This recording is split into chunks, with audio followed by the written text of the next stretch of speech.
Hello Vermonters, thanks for joining me again while I feed my cows. Today we're going to talk about Hereford cows.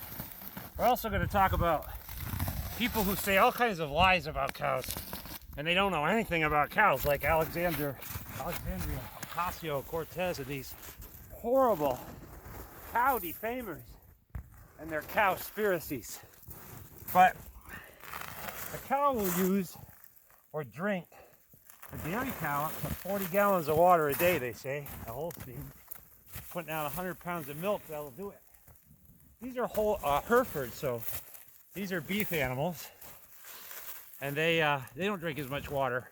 Probably about a gallon for 100 pounds of weight. So they probably drink about 7 gallons each, maybe right now. But that's a lot of water and a lot of feed. It adds up. Now in cows, they have terminology. Pigs are boars and sows. Goats are bucks and does.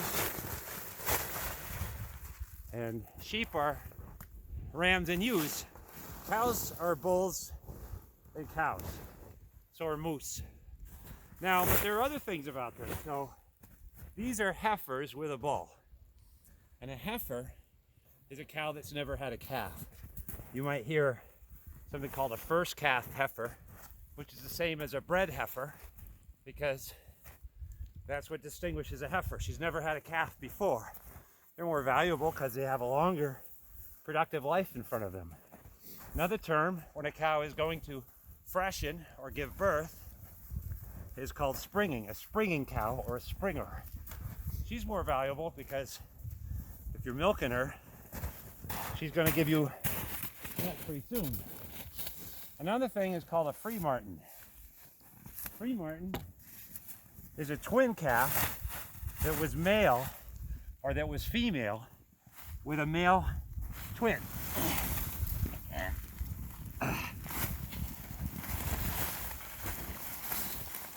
Free martins are partially intersex and they will never breed. They're infertile. You end up eating them. If you have twins, it's great if they're both heifers.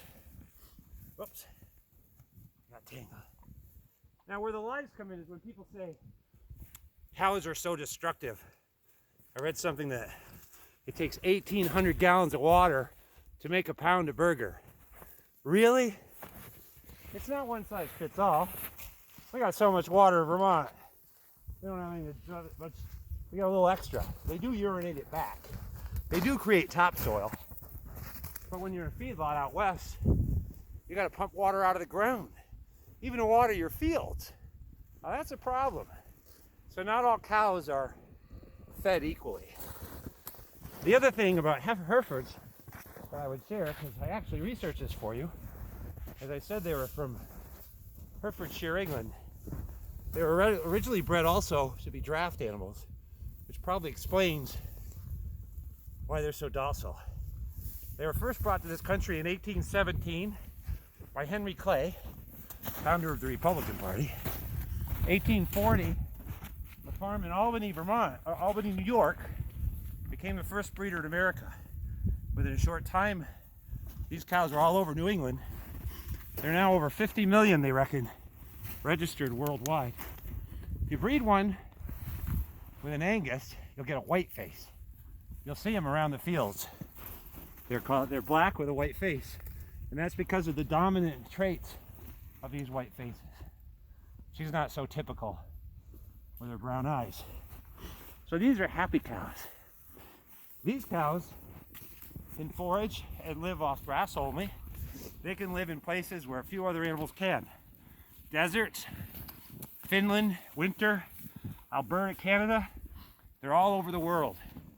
They're one of the nicest and most rugged and diversified animals of the entire bovine kingdom.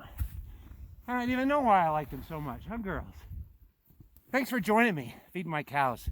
Don't listen to people that don't know anything about cows. They tell you all kinds of lies about cows. Find out where your food comes from. They're good for the environment, not bad. Thanks so much for joining me. Nothing sweeter than Vermont liberty.